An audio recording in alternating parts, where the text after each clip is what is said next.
Hey guys, and welcome to today's video. We're going to be doing some lighting mods on the G35 today. We're also going to be debadging the back of it here, removing these badges here and this. To me personally, I think that the G35s always look good with the debadged back look, with that wing and everything else. It kind of just tied it nicely. It looks good. Some cars I like to leave the badges on, some cars that look better without them. As you can tell here on my 350, I've left mine.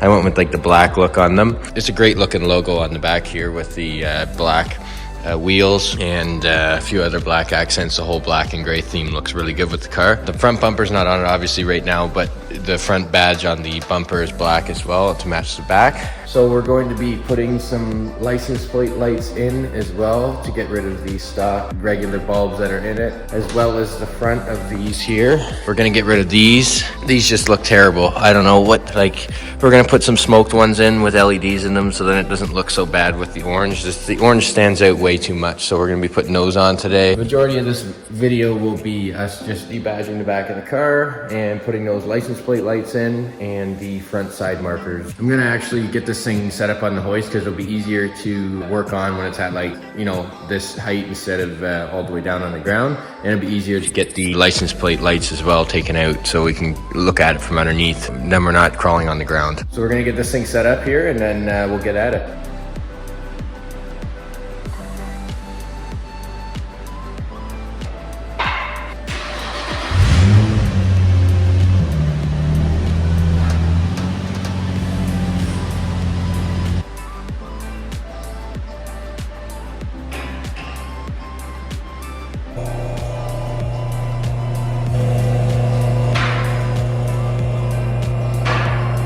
So some of the tools that we'll be using today to get these badges off, and what I normally found works the best to get the adhesive taken off of underneath, because there's always going to be some adhesive in behind this lettering here.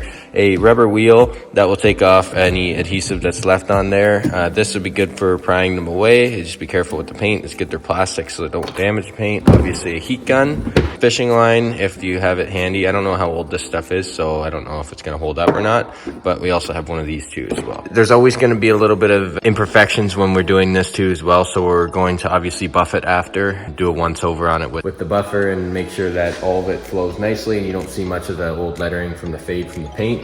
But when you get the paint corrected by a professional and wet sanded and everything else, you should be able to take most of that stuff out of the clear if there is any left over from paint fade over the years and stuff. But so basically we're just going to try these things here and we're going to get started on the debadging of the back, and then we'll get on to the lights and the front lights as well.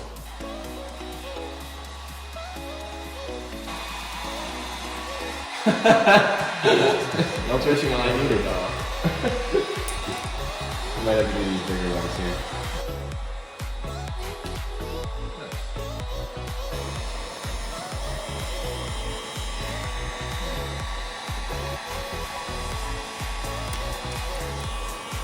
Go underneath the toolbox. Perfect. It'll be a part of the garage. So as you can see, that method works pretty good with the fishing line. Like if you just use a little bit of heat on it, it doesn't take much to pull it off. Obviously, like I talked about before, it's gonna leave that residue on there like here, but that's what the wire or the rubber wheel is for, not a wire wheel. Don't use a wire wheel on your paint. This is gonna work perfect to take all this stuff off of here, and then we're gonna work on this one. It's good to feel the paint too, to make sure you're not burning the clear.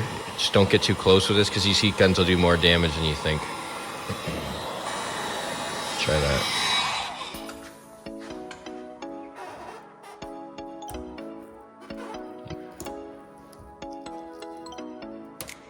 Perfect.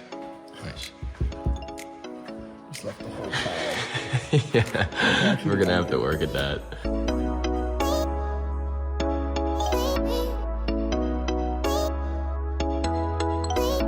So now that we've gotten all the badges pretty much off and it's just adhesive left here, we're gonna go ahead and use the rubber wheel.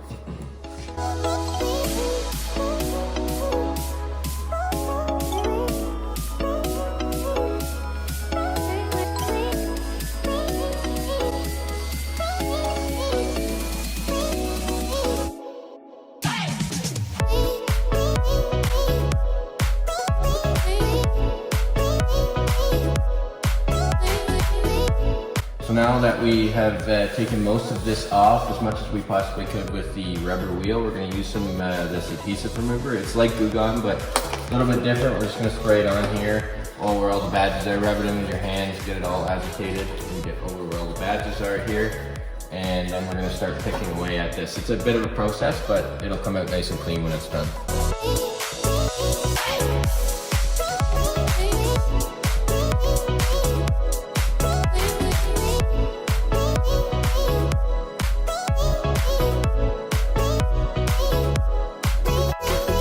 Alright, so now that we did our best that we possibly could to get most of this goo removed, I'm going to probably have to use some more aggressive compound on this, which I don't have today, but I'm going to use what I have here and just try and buff it the best I can, and then I'll go with the aggressive stuff here another time just to get rid of some of these hard lines where the badge was.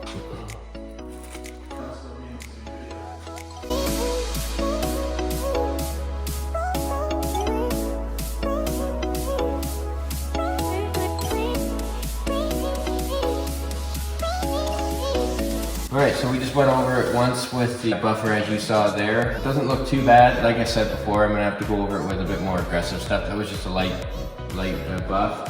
And like we said before, we're going to get this professionally paint corrected and everything, all wet sanded and stuff, so we'll be able to get all the imperfections out.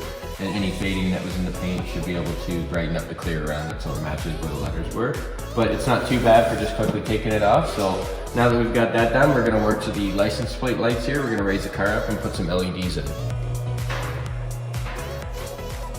What we're going to do is we're going to take this license plate off here just because it's easier to pull the lights out from underneath so then we don't scratch the cover and everything, and it gives you a little bit more room to squeeze them out because it is actually a pretty tight fit.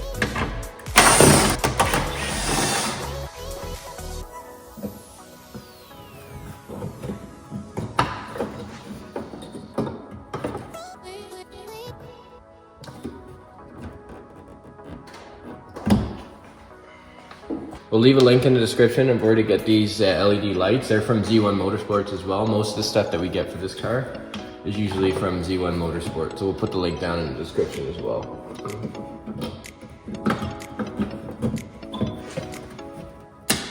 There, one. So we just went ahead and flicked it on there, and you can actually see a huge difference. This side's obviously the one that we just put in, and then this is the really dim other side. So LEDs are always a good thing to modernize an older vehicle. It just helps with the aesthetics, and when you're driving around at night, it looks a lot better.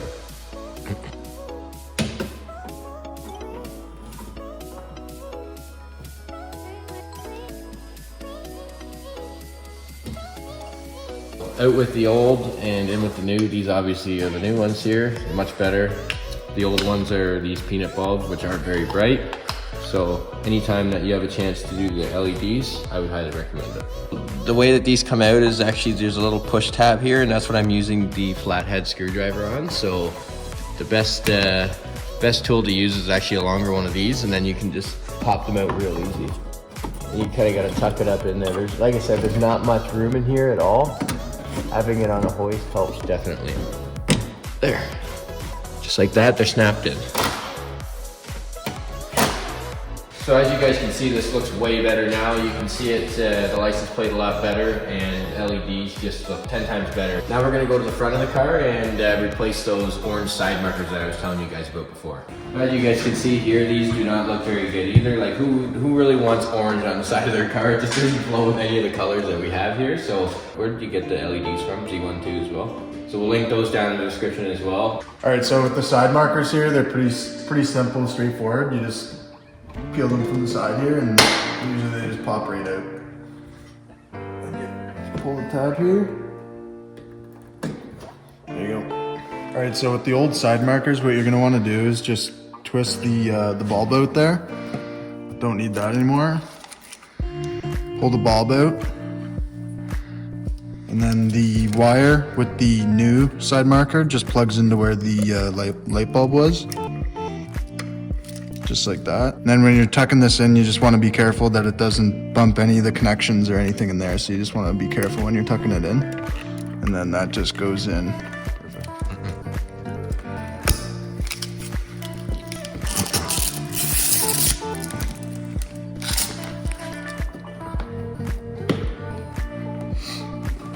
Also, on Z1, you'll see they have the clear option. I decided to go with the smoke option since we're getting the black wheels and it'll flow nicely with the black accents like the tint and everything.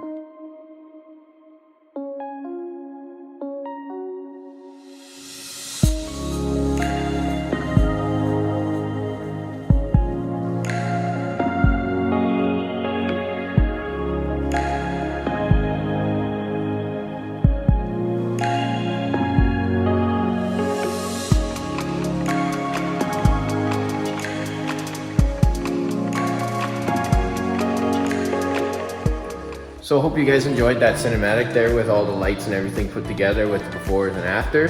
As you can see, it makes a huge difference. One of the big things that I really like Dawson was saying, is that these are black because they're going to tie in nicely with the black accents that we're going to do. As Dawson was saying before, that he's going to do black wheels as well, so this will tie in nicely. He's going to do a lip on the front. We're going to get this all repainted on the front with the lip. I'm pretty sure he said that he was going to do a black grille, so that will tie in nicely with that, and then the wheels and everything else. So obviously the tint ties in nicely with everything too, like he was saying, but then eventually he's going to want to do some headlights. We haven't decided how much ones we're going to get yet though. So thanks for watching this video here. And like I always say, it's all the small things on a vehicle like this stuff here. It doesn't have to be very expensive to make a big difference. That, for example, the lighting that we just did and the stuff up front, their debadging or something like that, all stuff that you can just do in your garage or whatever and hang out with a friend and have a good time doing it. But thanks for watching, guys. Stay tuned on to the next Infinity build series, and we'll catch you in the next one.